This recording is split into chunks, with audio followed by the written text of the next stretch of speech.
กาลครั้งหนึ่งไม่นานนักมีชายหนุ่มคนหนึ่งเขาเป็นคนที่มีจิตใจดีและชอบช่วยเหลือผู้อื่นจนเป็นที่กล่าวขานของผู้คนในละแวกนั้นในเรื่องการเป็นผู้มีน้ำใจของชายหนุ่ม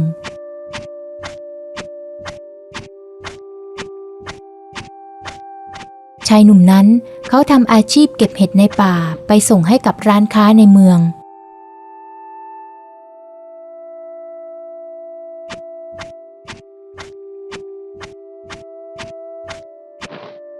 เป็นอย่างไรบ้างเพื่อนวันนี้เจ้าเก็บเห็ดได้ไหมก็ได้พอสมควรโอ้โหวันนี้เจ้าเก็บเห็ดได้เยอะจังข้าสิเก็บไม่ได้เลยสงสัยวันนี้ข้าคงไม่มีอะไรกินเป็นแน่เลยอิจฉาคนเก่งๆอย่างเจ้าจัง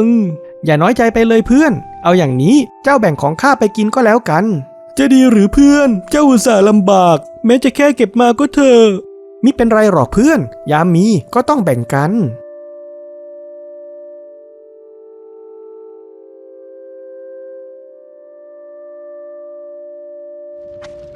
ทุกวันชายหนุ่มต้องขนของที่หามาได้ไปส่งให้กับร้านค้าในเมืองพ่อหนุ่มเจ้าจะเดินทางเข้าไปส่งของในเมืองอย่างนั้นหรือใช่ครับเช่นนั้นข้าขอฝากเจ้าติดผลผลิตของข้าไปส่งให้กับร้านค้าในเมืองสักหน่อยจะเป็นการลำบากหรือไม่ได้สิครับไหนๆข้าก็ผ่านไปอยู่แล้วขอบใจเจ้ามากนะพ่อหนุ่มเจ้าช่างเป็นคนที่จิตใจดีงามเสียจริงๆ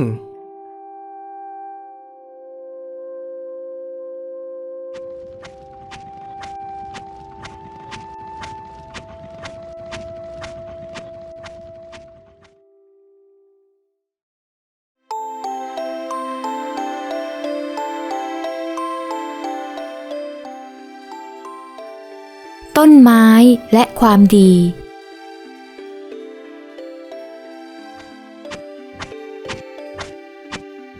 วันหนึ่งชายหนุ่มเดินไปเจอกับนักพรตผู้หนึ่งกำลังก้มหน้าก้มตาปลูกต้นไม้อยู่ริมทางนักพรตผู้นั้นคือเฉินกุ้ยเซียงนั่นเองเมื่อชายหนุ่มได้เห็นสิ่งที่นักพรตทำอยู่ก็เกิดความสงสัยจึงได้เข้าไปไถ่ถามว่าท่านนักพรตท่านกำลังทำอะไรอยู่ในป่าเสื่อมโทรมเช่นนี้อย่างนั้นหรือข้ากำลังปลูกต้นไม้ทดแทนอยู่นะป่าไม้แถวนี้ผู้คนตัดไม้ไปจนแทบไม่เหลือหากไม่ปลูกทดแทนบ้างต่อไปจะไม่มีป่าให้เราได้เห็นอีกจริงด้วยเดี๋ยวนี้ข้าก็รู้สึกว่าเริ่มหาของป่าได้ยากขึ้นทุกวันเพราะความอุดมสมบูรณ์ของป่าไม้ลดลงจนต้องเดินเข้าไปในป่าลึกๆถึงจะมีอะไรให้เก็บท่านนักพรตท่านจังเป็นผู้ที่มีจิตใจดีเหลือเกินเช่นนั้นขอข้าช่วยท่านอีกแรงนะครับนับเป็นเรื่องที่ดี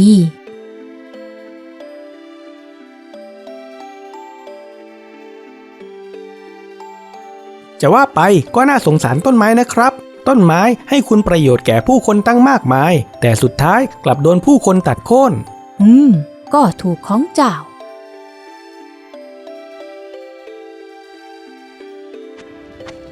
ชายหนุ่มนั้นมีความใฝ่ฝันว่าจะเปลี่ยนอาชีพมาเปิดร้านขายของในเมืองเขาจึงพยายามเก็บหอมรอมริบเพื่อนำเงินไปเช่าแผงขายสินค้าที่ทำเลการค้าแห่งหนึ่งในเมือง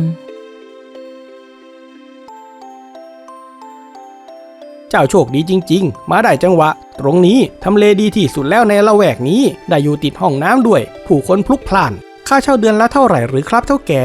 ค่าเช่าเดือนละ50 ตำลึงแต่ต้องมีเงินกินเปล่า300 ตำลึงนะถึงจะมีสิทธิ์เช่าว่าอย่างไรสนใจจะเช่าหรือเปล่าล่ะสนใจสิครับแต่ข้ายังมีเงินมิพอขาดอยู่นิดหน่อยข้าขอกลับไปเก็บเงินอีกสักหน่อยนะครับแล้วแต่เจ้าแต่หากชักช้าทำเลดีๆโดนคนอื่นเอาไปก่อนไม่รู้ด้วยนะเศรษฐีผู้นี้เขาเป็นที่โจษจันกันว่าเป็นคนที่ตระหนี่ถี่เหนียวไม่เคยเห็นช่วยเหลือผู้ใดเลยชายหนุ่มพยายามเก็บเงินเพื่อที่จะได้มีเงินไปจ่ายค่าเช่าแผงตามที่ได้วาดฝันไว้ไม่เคยใช้จ่ายสุรุ่ยสุร่ายในสิ่งที่ไม่จำเป็น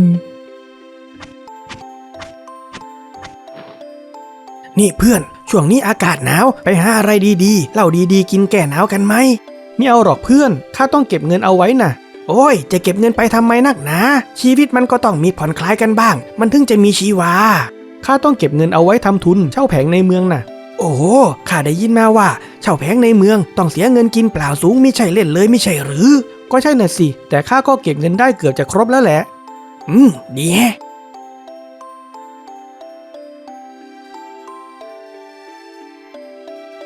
และแล้วชายหนุ่มก็สามารถเก็บเงินได้จนครบเช้าวันหนึ่งเขาก็ได้เดินทางไปหาเศรษฐีเจ้าของแผงเพื่อจะไปทำสัญญาเช่าแต่ขณะที่กำลังจะเข้าไปในบ้านของเศรษฐีนั้นก็เผอิญเพื่อนของเขาได้วิ่งเข้ามาหาอยู่นี่เองข้าตามหาเจ้าจนทั่วเลยเจ้าตามหาข้าทำไมอย่างนั้นหรือพอดีแม่ของข้าป่วยหนักจำเป็นต้องใช้เงินโดยด่วนข้าเห็นเจ้าเคยบอกว่ามีเงินอยู่ก้อนหนึ่งพอที่จะให้ข้าหยิบยืมสักหน่อยจะได้หรือไม่แต่ข้าต้องเอาไปจ่ายค่าทำสัญญาเช่าในวันนี้ได้โปรดเถิดนะข้าเดือดร้อนจริงๆถึงได้บากหน้ามารบกวนเจ้าไม่ต้องกังวลใจไปหรอกนะอีก3 วันข้าจะเอามาจ่ายให้เจ้าคืนจนครบเลยหากไม่ได้เงินวันนี้แม่ของข้าต้องมีรอดแน่ๆเลยเมื่อได้ยินคำอ้อนวอนจากเพื่อนชายหนุ่มก็รู้สึกผิดในจิตใจจนไม่อาจปฏิเสธได้ชีวิตย่อมสำคัญกว่าเงินทองเช่นนั้นเจ้าจำเป็นต้องใช้เท่าไหร่ล่ะก็สัก100-200 ตำลึงก็คงจะพอเมื่อเพื่อนของชายหนุ่มได้เงินแล้วก็เดินจากไปว่าอย่างไรไหนเจ้าบอกว่าจะมาทำสัญญาเช่าแผงตรงข้างห้องน้ำมิใช่หรือพอดีวันนี้เงินข้ามีไม่พอนะครับพอดีเพื่อนของข้าจำเป็นต้องใช้เงินข้าเลยให้หยิบยืมไปก่อนเช่นนั้นทำเลที่เจ้าเล็งไว้ข้าจะปล่อยให้ผู้อื่นเช่าแทนล่ะนะเสียดายจริงๆได้ทำเลดีๆแท้ๆเท่าแก่ข้าขอเวลาสัก3 วันมิได้หรือมิได้หากอยากให้ข้ารอก็ต้องวางมัดจำไว้ก่อนครึ่งหนึ่งได้ครับเท่าแก่ข้าเหลือเงินอยู่ครึ่งหนึ่งพอดีเลยอย่าเพิ่งดีใจไปข้าให้เวลาเจ้าเดือนเดียวหากพ้นกำหนดแล้วเจ้ามิมาจ่ายส่วนที่เหลือข้าจะรีบเงินมัดจำเจ้านะเข้าใจครับเท่าแก่ขอบคุณที่ให้โอกาสข้าก่อนจากกันวันนั้นเศรษฐีได้เอ่ยกับชายหนุ่มว่าเจ้าหนุ่มอย่าหาว่าข้าสอนเลยนะเจ้าต้องหัดรู้จักปฏิเสธคนให้เป็นเสียบ้างมิเช่นนั้นชีวิตนี้เจ้าจะมีแต่ความเหน็ดเหนื่อยมิจบสิ้น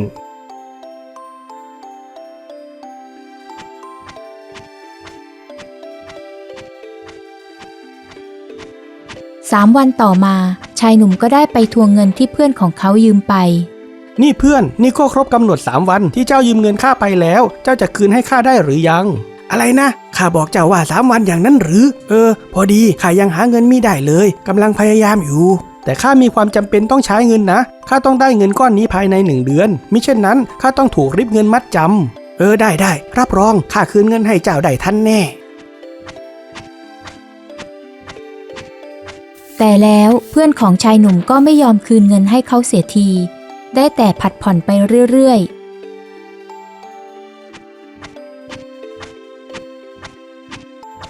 จนในที่สุดก็ครบกำหนดวันที่เศรษฐีจะริบเงินมัดจำของชายหนุ่มได้เดินไปที่บ้านของเพื่อนของเขาเพื่อทวงเงินแต่ก็ไม่พบตัวเพื่อนของเขาอยู่ที่บ้านทำอย่างไรดีนี่ก็เป็นวันที่ครบกำหนดที่จะถูกริบเงินมัดจำแล้วเพื่อนของข้าก็ไม่รู้ไปอยู่ไหนด้วยความที่ไม่รู้จะทำอย่างไรชายหนุ่มจึงออกเดินตามหาเพื่อนของเขาไปทั่วเพราะเป็นความหวังสุดท้ายที่จะสามารถหาเงินไปจ่ายส่วนที่เหลือได้แต่ขณะที่เขาได้เดินผ่านบ่อนแห่งหนึ่งนั้นแทงเสียแล้วก็อย่าเอามีดมาแทงข้าก็แล้วกันเอาละเอามือออกเปิดแล้วนะ11 ไฮโลเจ้ามือกินเรียบก็ได้เห็นเพื่อนคนที่ยืมเงินของเขากำลังเดินออกมาจากบ่อนพอดีโอ้ยเสียอีกแล้วดวงไม่ดีเลยเรานั่นเพื่อนของข้านี่นะชายหนุ่มจึงเดินไปหาเพื่อนของเขาด้วยความโมโห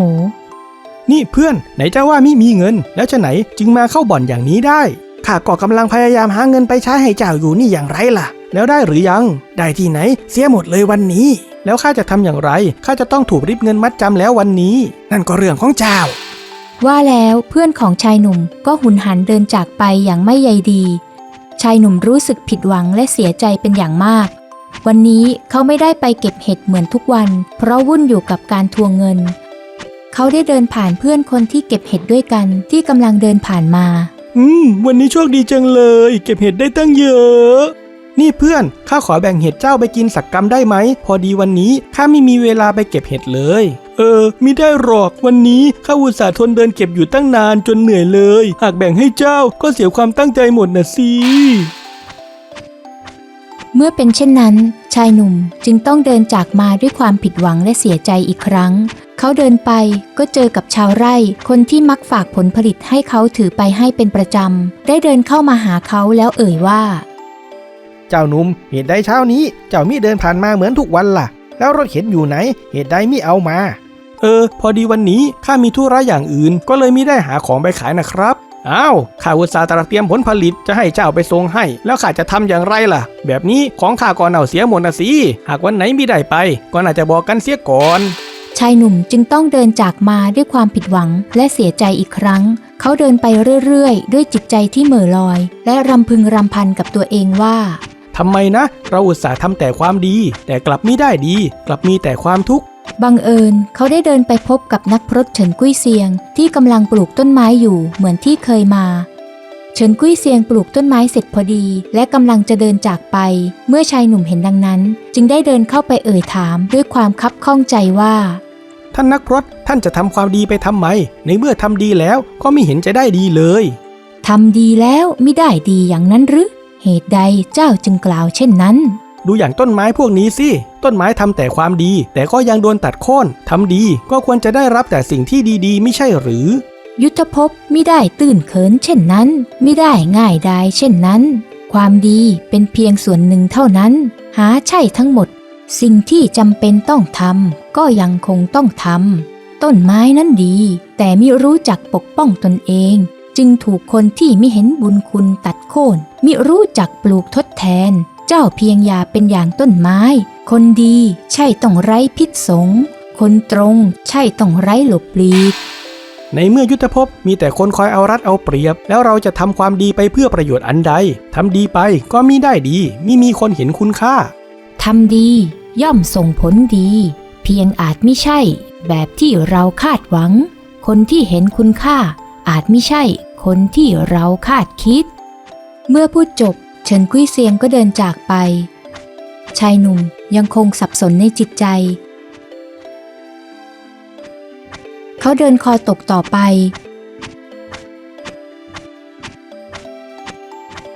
จนไปถึงแผงค้าที่เขาหมายมั่นที่จะเปิดกิจการเพื่อสร้างเนื้อสร้างตัวเขาจ้องมองแผงค้าด้วยความอาลัยนอกจากจะสูญสิ้นความหวังตั้งใจไปหมดแล้วยังเสียเงินที่อุตส่าห์เฝ้าเก็บหอมรอมริบมาตลอดหลายปีไปหมดสิ้นเผอิญเศรษฐีเจ้าของที่ซึ่งกำลังเก็บค่าเช่าอยู่แถวนั้นพอดีเมื่อเห็นชายหนุ่มก็ได้เข้ามาเอ่ยถามว่าเป็นอย่างไรบ้างเจ้าหนุ่มวันนี้เป็นวันสุดท้ายที่จะรีบเงินมัดจำแล้วนะเจ้าคงเตรียมเงินมาพร้อมแล้วล่ะสินะเปล่าหรอกครับท่านเศรษฐีข้าไม่มีเงินหรอกข้าแค่มาจ้องมองที่ตรงนี้เป็นครั้งสุดท้ายเท่านั้นเพราะข้าเอาเงินที่เก็บไว้ไปให้เพื่อนยืมแต่มิได้คืนอย่างไรก็คงไม่มีทางหาเงินมาให้กับท่านได้ท่านรีบเงินมัดจำของข้าไปเถิดนั่นไงนึกแล้วเชียวว่าต้องเป็นแบบนี้และแล้วชายหนุ่มก็ก้มหน้าแล้วหันหลังเดินจากไปอย่างคนสิ้นหวังแต่แล้วก็ได้ยินเสียงเศรษฐีพูดขึ้นมาว่าอ้าวจะรีบไปไหนเอาอย่างนี้พรุ่งนี้เจ้าก็มาตั้งแผงขายได้เลยเงินที่เหลือข้าจะให้เจ้าติดไว้ก่อนก็ได้ไว้เจ้าขายของได้เก็บเงินได้แล้วค่อยเอามาจ่ายเมื่อชายหนุ่มได้ยินดังนั้นก็ประหลาดใจเป็นอันมากท่านเศรษฐีท่านจะให้โอกาสข้าอย่างนั้นหรือถูกต้องแต่ข้าเคยได้ยินมาว่าท่านเป็นคนที่ตระหนี่ทีเหนียวมิเคยให้อะไรใครเหตุใดวันนี้ท่านจึงให้โอกาสข้าทั้งที่มิเคยสนิทชิดเชื้อกันมาก่อนก็เพราะว่าข้าเห็นว่าเจ้าเป็นคนดีนะสิเป็นคนดีอย่างนั้นหรือข้าได้ยินเรื่องราวของเจ้ามานานแล้วว่าเจ้าเป็นคนดีมีน้ำใจชอบช่วยเหลือผู้อื่นแต่ถึงกระนั้นท่านเชื่อใจข้าได้อย่างไรว่าข้าจะมิเนรคุณท่านในภายหลังข้ามองคนมิผิดหรอกยุทธภพมีคนอยู่สองแบบคือคนชอบให้กับคนชอบขอดูแป๊บเดียวก็รู้คนชอบให้นะเป็นคนที่เห็นอกเห็นใจคนเห็นความสำคัญของผู้อื่นข้านะชอบสร้างเครือข่ายสัมพันธ์กับคนแบบนี้เพราะคนที่นึกถึงจิตใจผู้อื่นย่อมมิชอบเนรคุณใครและมักมีโอกาสได้เกื้อกูลเกื้อหนุนกันในอนาคตส่วนพวกคนชอบขออย่าไปพูดถึงเลยวันๆเอาแต่หาว่าใครจะช่วยให้ชีวิตสุขสบายขึ้นแค่นั้นเองดุจดังสายลมแห่งปัญญาได้พัดผ่านเข้ามาทำดีย่อมส่งผลดีเพียงอาจไม่ใช่แบบที่เราคาดหวังคนที่เห็นคุณค่าอาจไม่ใช่คนที่เราคาดคิดเช่นนี้นี่เอง เมื่อเป็นเช่นนั้นชายหนุ่มจึงได้กล่าวขอบคุณเศรษฐี ขอบคุณท่านเศรษฐีที่ให้โอกาสข้ารับปากว่าจะมิลืมบุญคุณและจะเก็บเงินมาจ่ายให้ท่านจนครบโดยเร็วเช่นนั้นก็ดี ก่อนจากกันเศรษฐีได้เอ่ยกับชายหนุ่มว่า เจ้าหนุ่มคนชอบให้ย่อมดึงดูดคนชอบขอคนเราเมื่อมีฐานะดีขึ้นก็มักจะมีคนมาขอความช่วยเหลือคนที่เข้ามาเพื่อหวังผลประโยชน์มากขึ้นเป็นเงาตามตัวหากไม่รู้จักเลือกช่วยเหลือคนให้เป็นปฏิเสธคนให้เป็นชีวิตจะไม่มีวันได้สงบสุข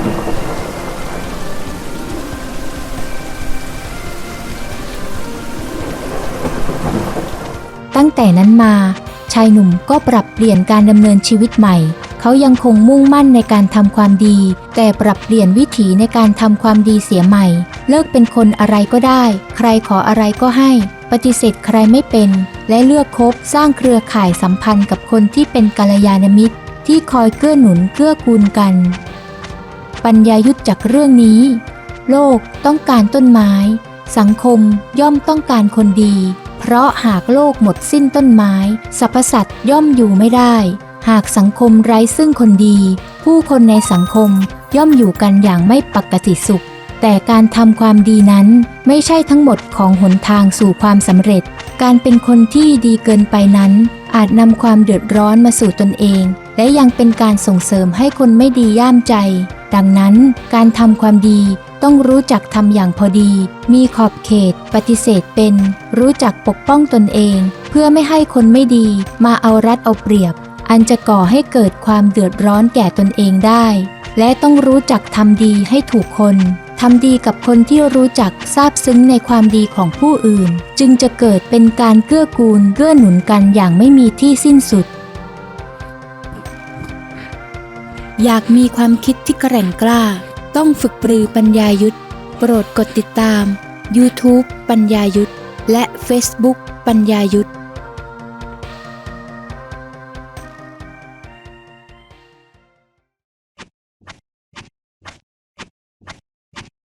อยู่มาวันหนึ่ง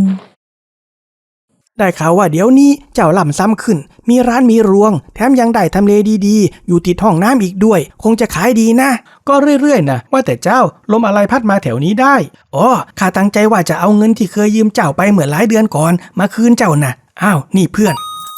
ทีแรกข้านึกว่าจะไม่ได้คืนเสียแล้วอย่าพูดแบบนั้นสิข้าไม่ใช่คนแบบนั้นหรอกยืมเงินใครก็ต้องคืนแต่อาจจะช้านิดๆหน่อยๆแค่นั้นเองอย่างนั้นก็ขอบใจเจ้ามากลืมไปนี่เงินข้าเองอย่างนั้นข้าไปก่อนละนะและแล้วเพื่อนของชายหนุ่มก็หันหลังเดินจากไปแต่เดินไปได้ไม่ไกลเท่าไหร่เขาก็วกกลับมาหาชายหนุ่มอีกครั้ง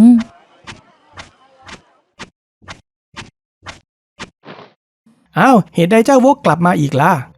เพื่อนพอดีช่วงนี้การเงินของข้ากำลังมีปัญหาข้าอยากจะขอหยิบยืมเงินของเจ้าสักก้อนหนึ่งจะได้ไหมสัก300 ตำลึงก็พอเยอะกว่าเดิมแค่นิดหน่อยเอง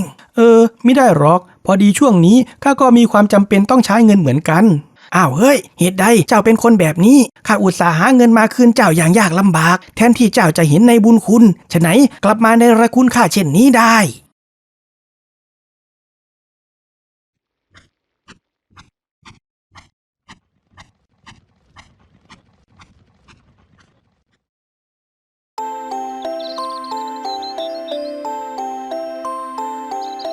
ปัญญา